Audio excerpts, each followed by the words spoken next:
নমস্কাৰ world quick plus চেনেলটোলৈ আপোনালোকক স্বাগতম জনাইছোঁ। আজি আপোনালোকলৈ অতি গুৰুত্বপূৰ্ণ কেইটামান প্ৰশ্ন উত্তৰ লৈ আহিছোঁ।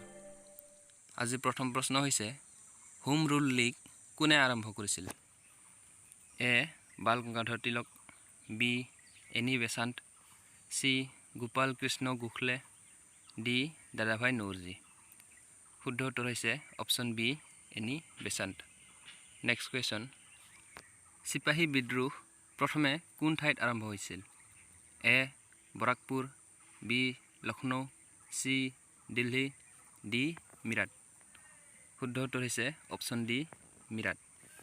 নেক্সট কুৱেশ্যন, তান্তিয়া টুপি কোন আছিল? এ নানা চাহেবৰ এজন বিশ্বাসী সেনাপতি, বি নানা চাহেবৰ পুত্ৰ, চি দ্বিতীয় বাজিৰাওৰ বিশ্বাসী দাস, ডি দ্বিতীয় বাহাদুৰ শ্বাহৰ বিশ্বাসী দাস। শুদ্ধ উত্তৰ হৈছে অপশ্যন এ নানা চাহেবৰ এজন বিশ্বাসী সেনাপতি। নেক্সট কুৱেশ্যন,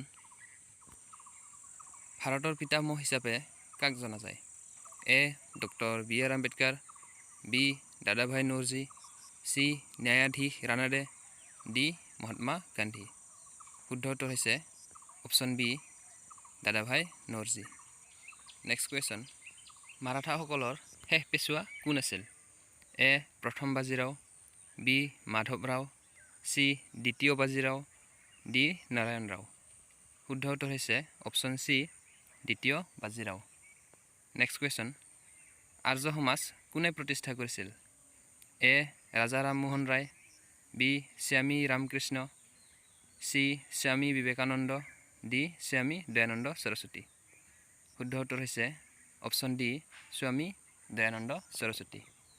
নেক্সট কুৱেশ্যন, চিপাহী বিদ্ৰোহ কেতিয়া আৰম্ভ হৈছিল? এ 1857 চনৰ 9 মে, বি 1857 চনৰ 10 মে, চি 1857 চনৰ 29 মাৰ্চ, ডি 1857 চনৰ 10 এপ্ৰিল। শুদ্ধ উত্তৰ হৈছে অপশ্যন বি 1857 চনৰ 10 মে। নেক্সট কুৱেশ্যন, শেষ মোগল সম্ৰাট কোন আছিল? এ প্ৰথম বাহাদুৰ শ্বাহ, বি দ্বিতীয় আকবৰ, চি প্ৰথম আকবৰ, ডি দ্বিতীয় বাহাদুৰ শ্বাহ।